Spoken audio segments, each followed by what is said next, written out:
Hello दोस्तों, कैसे हैं आप सब। स्वागत है आप सबका आपके अपने चैनल एग्री एग्जाम में। दोस्तों, आज हम लेके आए हैं भारत के संविधान से राष्ट्रपति टॉपिक, जो कि महत्वपूर्ण टॉपिक भी है और हमें पढ़ना भी चाहिए। राष्ट्रपति भारत का सबसे प्रथम व्यक्ति माना गया है, प्रथम नागरिक माना गया है। और इस प्रथम नागरिक के चक्कर में राष्ट्रपति भारत का प्रथम नागरिक माना गया है। प्रथम नागरिक माना गया है। तो इस प्रथम नागरिक चक्कर में हमें लगभग 10 अनुच्छेद इसके बारे में पढ़ने पड़ते हैं। ये तो स्टूडेंट लाइफ के लिए तो बहुत बड़ा बवाला खड़ा कर दिया है ना। चलो कोई नहीं, लेकिन पढ़ना तो है ही है। फिर भी शुरू करते हैं। पहला आर्टिकल 52। आर्टिकल 52 में दोस्तों ये बताया गया है कि भारत का एक राष्ट्रपति होगा।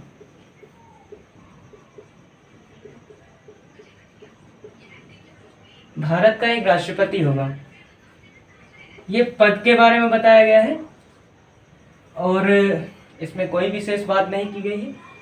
बस ये बता दिया गया कि भारत का एक राष्ट्रपति होगा। यह भाग 5 में संविधान के मिलता है। भाग 5 में मिलता है। भाग 5 में आर्टिकल 52 में बोला गया है कि भारत का एक राष्ट्रपति होगा। ठीक है, राष्ट्रपति तो हमने बोल दिया कि ये पद होगा। अब क्या होगा कि इसकी कार्य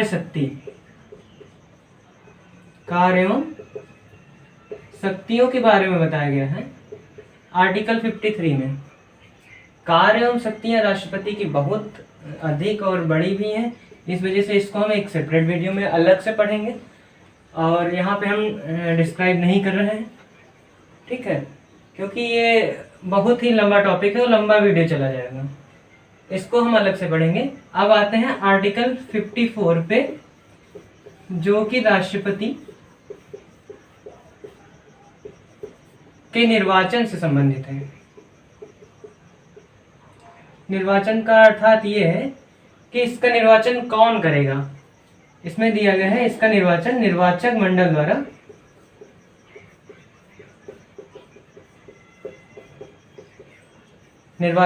द्वारा किया जाएगा। निर्वाचक मंडल, एक ये शब्द आया, ये है क्या एक्चुअली में कि निर्वाचक मंडल, हम अच्छे से देख लेते हैं है क्या निर्वाचक मंडल। भाई इन्होंने तो बता दिया कि राष्ट्रपति का एक निर्वाचक मंडल द्वारा निर्वाचन किया जाएगा। निर्वाचक मंडल से जो सदस्य होंगे वही जो है राष्ट्रपति के चुनाव में वोट डाल सकते हैं। होते क्या है निर्वाचक मंडल में, चलिए देखते हैं। क्या है कि इसमें निर्वाचक मंडल में लोकसभा के निर्वाचित सदस्य,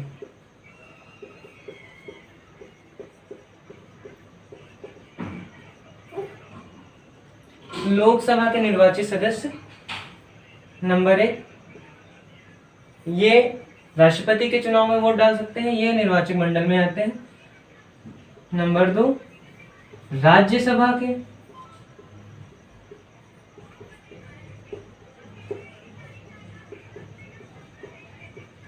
निर्वाचित सदस्य,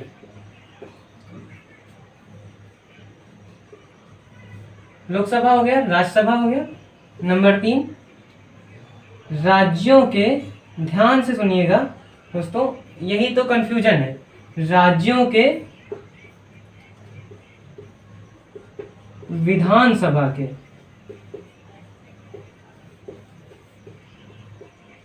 निर्वाचित सदस्य,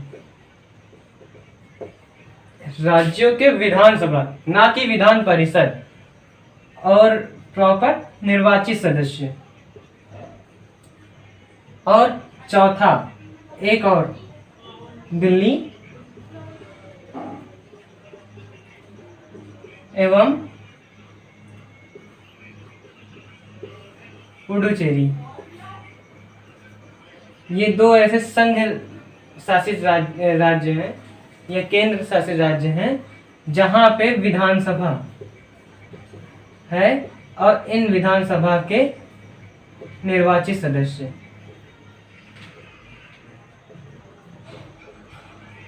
भी भाग लेंगे। और ये पॉइंट जो है 70वें संविधान संशोधन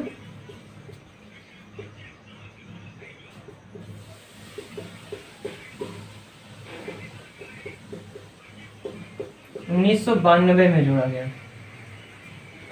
ठीक है, ये इतने लोगों को निर्वाचक मंडल में रखा गया है।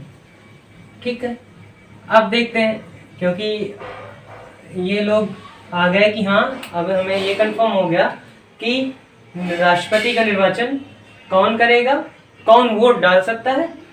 अब हम बात करते हैं आर्टिकल 54 की। आर्टिकल 54 में सॉरी रफ करना पड़ेगा।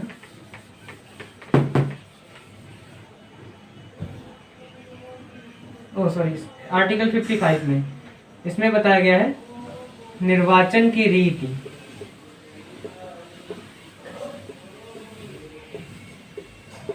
निर्वाचन रीति का मतलब ये है कि हमने निर्वाचक मंडल देख लिया कि कौन कौन इसमें भाग लेगा राष्ट्रपति के चुनाव में।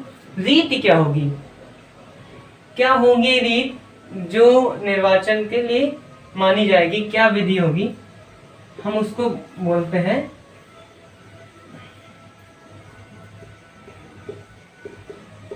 समानुपातिक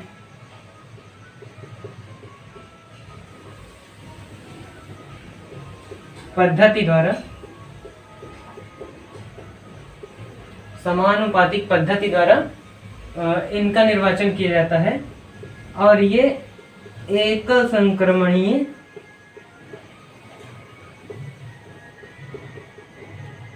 संक्रमणीय पद्धति द्वारा वोट पड़ता है। अब ये दो एक टफ शब्द निकल के आए, समानुपातिक और एकल संक्रमणीय। सबसे पहले हम ये बताना चाहेंगे एकल संक्रमणीय पद्धति होती क्या है। एक्चुअली क्या है, अपने भारत में दो टाइप के चुनाव होते हैं। दो टाइप का मतलब एक डायरेक्ट, एक इनडायरेक्ट। डायरेक्ट में क्या होती है कि पब्लिक जो है सीधे तौर पे नेता को चुनती है, लेकिन राष्ट्रपति के चुनाव में यह इनडायरेक्ट टाइप का होता है। इसमें पब्लिक डायरेक्ट भाग नहीं लेती है, पब्लिक जो है पब्लिक द्वारा चुने गए निर्वाचित सदस्य जो होते हैं वही भाग लेते हैं इसमें। एकल संक्रमणीय पद्धति में ये होता है कि जैसे चार लोग हैं, चार लोग चुनाव में खड़े हुए हैं, तो हम लोग क्या होता है जैसे कि यहाँ पे नॉर्मली डायरेक्ट में कि जैसे चार लोग चुनाव में खड़े हैं तो हमें जैसे एक को वोट देना है तो हम एक को वोट दे के चले आते हैं। लेकिन यहाँ पे ऐसा नहीं है, यहाँ पे चार लोगों का मतलब ये है, अगर ए बी सी डी चार लोग खड़े हुए हैं तो पहली प्रेफरेंस आप किसको देना चाहते हैं। अगर हम माने तो जैसे अपनी बात करें, हमने सोचा कि हम बी को पहले पे रखना चाहते हैं। मतलब जब हम सोचेंगे कि चलो ठीक है बी जो है पहली प्रेफरेंस में राष्ट्रपति बनना चाहिए, फिर क्या होता है बी अगर ना बने तो उसमें ये भी चुनना होता है, बी ना बने तो किसको देंगे, तो दूसरी प्रेफरेंस देंगे हम सी को। जैसे दूसरी प्रेफरेंस हमने सी को दे दी कि यार चलो बी नहीं बन पाया तो सी को बना दिया जाए। फिर क्या होता है, ठीक है अगर सी भी नहीं बनता तो हमने सोचा कि चलो ए को तीसरी प्रेफरेंस दे दी जाती, अगर बी नहीं बना, सी नहीं बना तो ए तो बन ही जाएगा। फिर भी अगर और चौथी प्रेफरेंस दे दी हमने डी को। ये होती है एकल संक्रमणीय पद्धति। मीन्स कि आपको वोट चारों को देना है, लेकिन फर्स्ट प्रायोरिटी पे किसको रखना, किसको पसंद करते हैं, ये चीज मायने रखता है। ठीक है, ये हो गया आपका। दूसरा समानुपातिक पद्धति। समानुपातिक पद्धति का मतलब ये हो गया कि भाई राष्ट्रपति के निर्वाचन में सांसदों ने भाग लिया और विधायकों ने भाग लिया। सीधी भाषा में समझते हैं कि सांसदों ने भी भाग लिया और विधायकों ने भाग लिया। ये जनता द्वारा निर्वाचित सदस्य होते हैं। ठीक है, अब क्या होता है कि भाई किसी राज्य में सांसदों की संख्या कम होगी और विधायकों की संख्या ज्यादा होगी, और दोनों लोग वोट राष्ट्रपति को दे रहे हैं। तो अगर इनका वोट एक समान हो गया तो विधायक जैसे ज्यादा है और सांसद कम है, तब तो ये विधायक जिसको चाहेंगे वो बन जाएगा। फिर क्या होता है कि इनका जो है वोट बराबर करने के लिए कुछ फार्मूले निकाले गए हैं, जिनकी वजह से हम वोट की काउंटिंग करते हैं। जैसे एक विधायक बराबर एक विधायक की वोट बराबर क्या होता है, राज्य की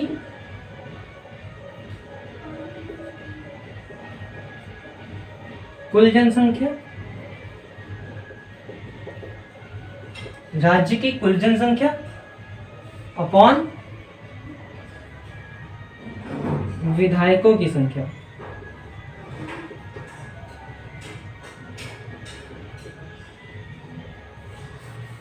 ठीक है, विधायकों की संख्या है बोल सकते हैं, या विधान सभा के सदस्यों की संख्या, ऐसे लिख सकते हैं। विधान सभा के निर्वाचित सदस्यों की संख्या,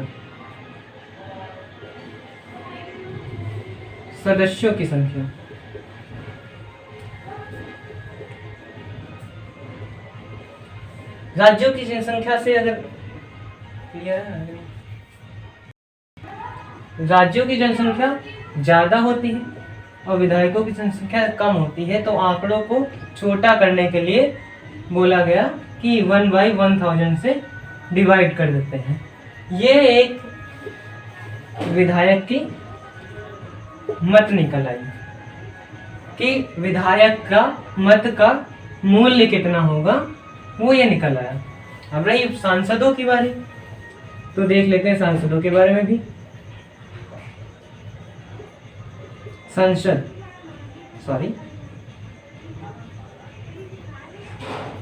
एक सांसद के वोट बराबर होता है कुल विधायक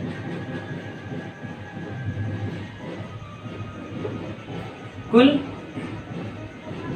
विधान सभा के निर्वाचित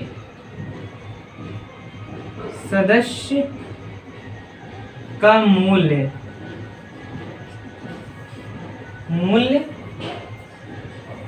अपॉन में कुल सांसदों की संख्या। इस फार्मूले से हम एक सांसद की वोट का मत निकाल सकते हैं, जिससे ये होगा कि इन दोनों का वोट लगभग बराबर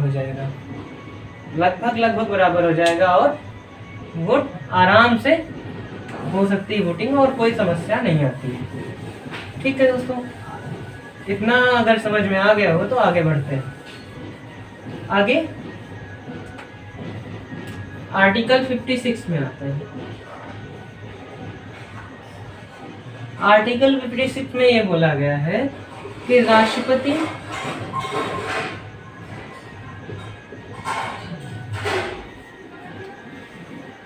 का कार्यकाल 5 वर्ष होगा। मीन्स राष्ट्रपति का कार्यकाल 5 वर्ष होगा। इसमें क्या है,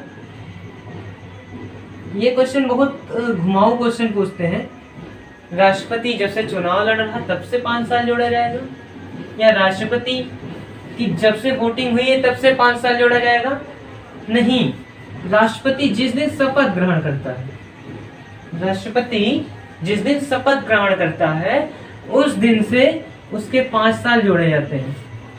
हाँ, उस दिन से उसके 5 साल जोड़े जाते हैं। नेक्स्ट देखते हैं हम लोग आर्टिकल 57। आर्टिकल 57 में ये बताया गया है कि राष्ट्रपति कितनी बार निर्वाचित हो सकता है। राष्ट्रपति का पुनर्निर्वाचन,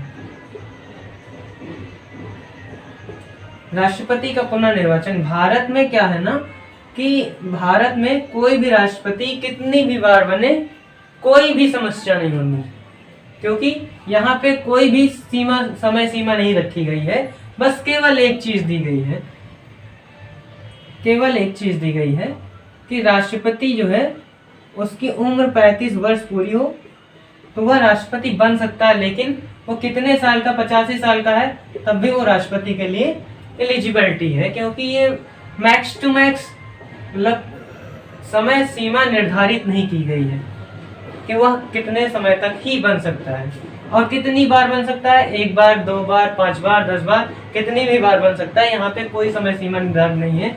बात करें कई अन्य देशों की, जैसे कि यूएसए, यहाँ पे राष्ट्रपति केवल और केवल 2 कार्यकाल ही ग्रहण कर सकता है, केवल 2 बार ही राष्ट्रपति बन सकता है, तीसरी बार वह चुनाव में नहीं खड़ा हो सकता। ठीक है, यहाँ तक की हो गया। फिर नेक्स्ट पे आते हैं, आर्टिकल 58। आर्टिकल 58 यहाँ पे बताया गया है राष्ट्रपति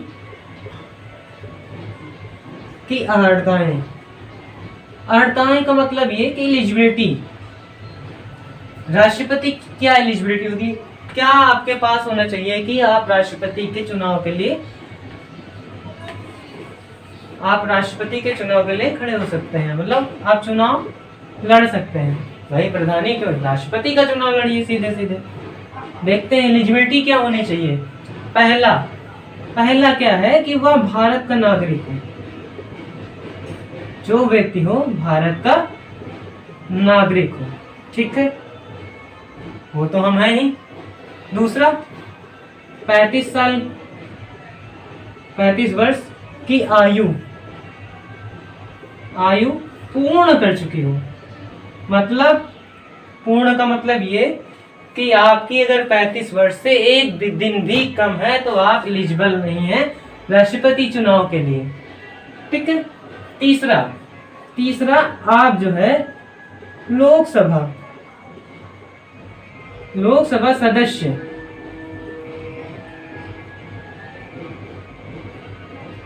बनने की योग्यता रखते हैं, बनने या चुनने की योग्यता रखते हैं।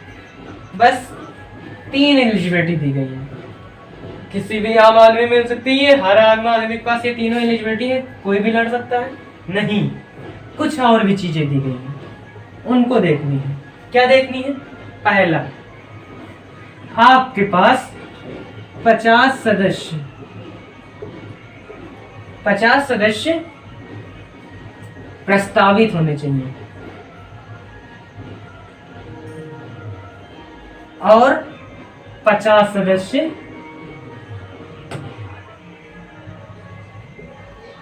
अनुमोदक के रूप में होने चाहिए।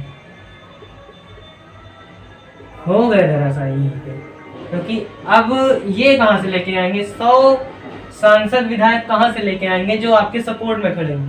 इसी वजह से ज्यादातर लोग जिनकी सत्ता होती है उन्हीं के पार्टी का या उन्हीं की तरफ से राष्ट्रपति चुना जाता है, क्योंकि ये सपोर्ट ज्यादातर मिल जाता है जो प्रेजेंट में पार्टी जीती हुई जिसकी सरकार चल रही है। ठीक है। और एक चीज बताई गई है इसके लिए, एक ये हो गया, ये भी निर्वाचक मंडल से होनी चाहिए। मीन्स 50 विधायक, 50 सांसद या 100 विधायक सांसद कुछ भी हो सकते हैं। ठीक है। दूसरी चीज आप 15,000 रुपये जमानत राशि जमा करनी होती है। 15,000 रुपये जमानत राशि जमा करनी होती है। और एक और भी चीज है जो पॉइंट है महत्वपूर्ण, क्या है कि आपको कम से कम 1/6 वोट कुल वैध मत का प्राप्त करना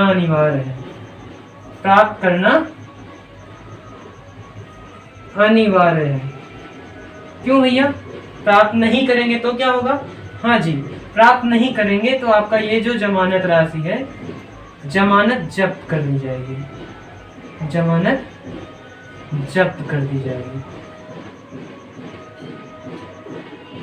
या लगभग हर चुनाव में होता है कि आपको कुल वैध मत का 1/6%, 1/6 जो है आपको वोट प्राप्त करना जरूरी है।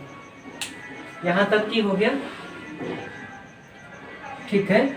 अभी हम आप आगे पढ़ते हैं।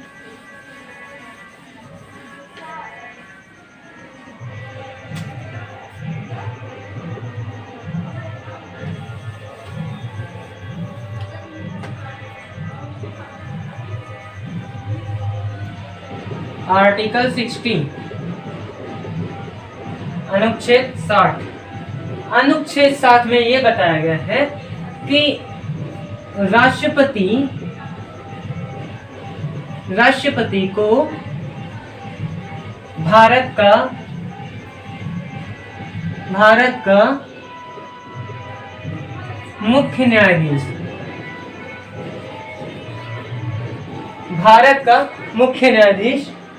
जो है शपथ ग्रहण करवाता है।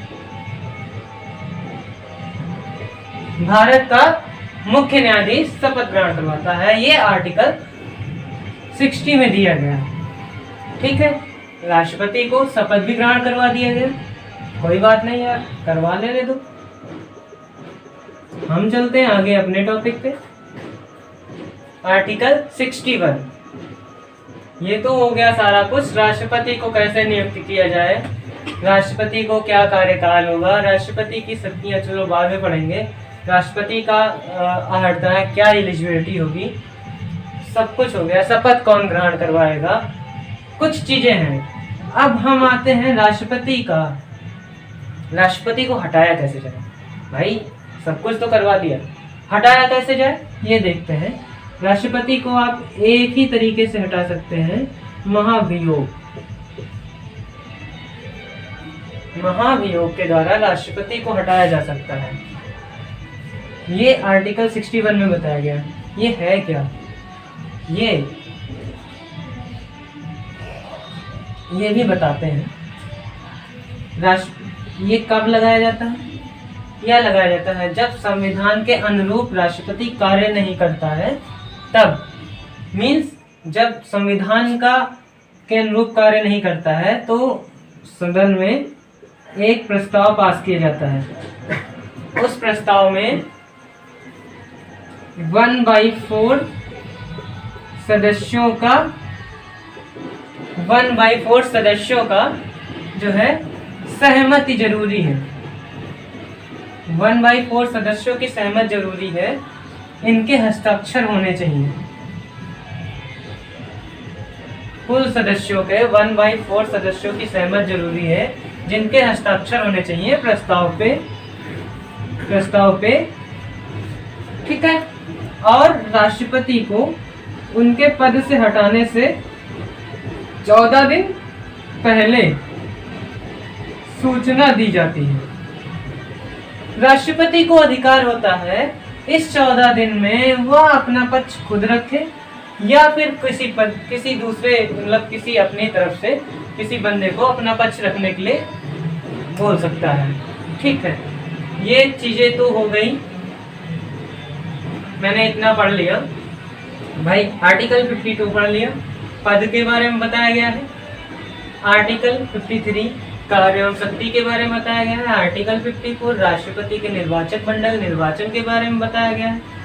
आर्टिकल 55 निर्वाचन की रीति बताई गई है। आर्टिकल 56 कार्यकाल बताया गया है। आर्टिकल 57 पुनर्निर्वाचन। Article 58 eligibility.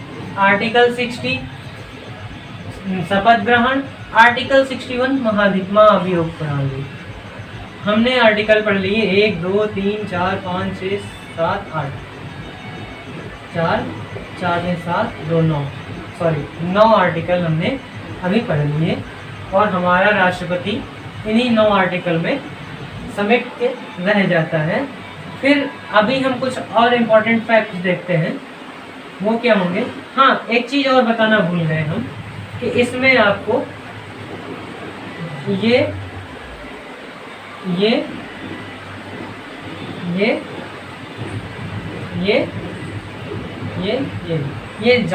सारे इम्पोर्टेंट हैं जो जहाँ से क्वेश्चन बनते हैं। राष्ट्रपति से पूरे क्वेश्चन बनते हैं, सबसे ज्यादा क्वेश्चन बनते हैं, हर जगह से पूछते हैं कि राष्ट्रपति का कार्यकाल होगा, कितना होगा, कहाँ पे दिया गया है, राष्ट्रपति का पद किस आर्टिकल में दिया गया है, राष्ट्रपति को किस भाग में दिया गया है, राष्ट्रपति का पुनर्निर्वाचन कितनी बार हो सकता है, राष्ट्रपति की एलिजिबिलिटी क्या 35 साल से कम होने पे हो सकती है, शपथ ग्रहण कौन करवाता है, ये सारी चीजें दी गई हैं। अभी हम कुछ इम्पोर्टेंट पॉइंट्स देखते हैं जो राष्ट्रपति के बारे में रेगुलर और बराबर प्रश्न आते रहे हैं। वो क्या है नोट्स में? पहला, राष्ट्रपति भारत का प्रथम नागरिक होगा। ओके, राष्ट्रपति भारत का प्रथम नागरिक होगा। दूसरा, होगा नहीं, ये है प्रथम नागरिक है, ठीक है। दूसरा, राष्ट्रपति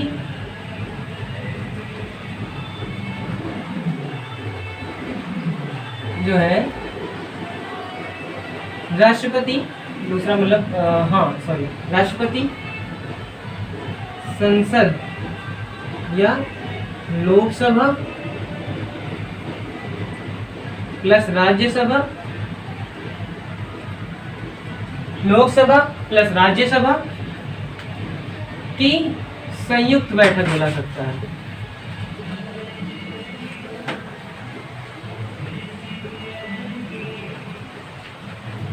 संयुक्त बैठक बुला सकता है। ये क्वेश्चन कई बार पूछा गया है। तीसरा,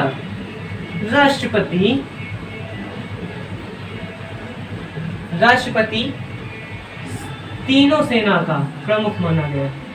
तीनों सेनाओं का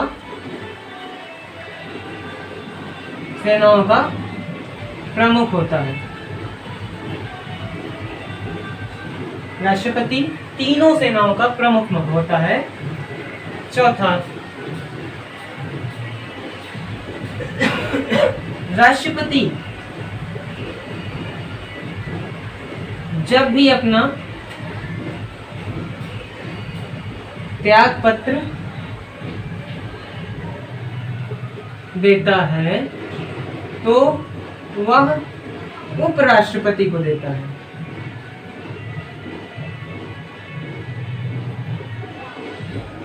ठीक है, उपराष्ट्रपति को देता है।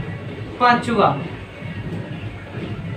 जब भी या फिर महाभियोग द्वारा या फिर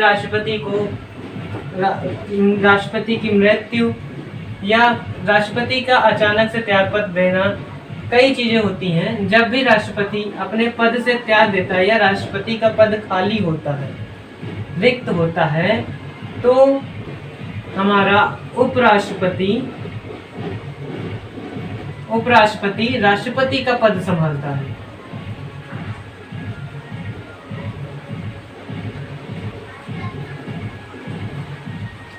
चलिए ठीक है, हम मान लेते हैं कि राष्ट्रपति महाशय की डेथ हो गई, मृत्यु हो गई। अब क्या हुआ कि हमारे उपराष्ट्रपति साहब आए, राष्ट्रपति का पद संभाल लिए।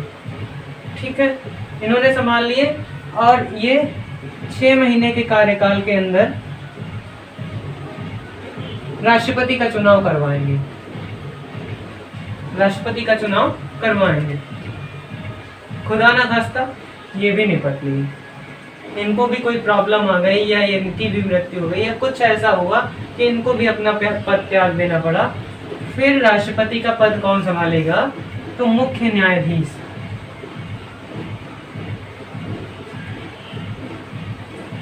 न्यायाधीश राष्ट्रपति का पद संभालेगा। एक चीज और, राष्ट्रपति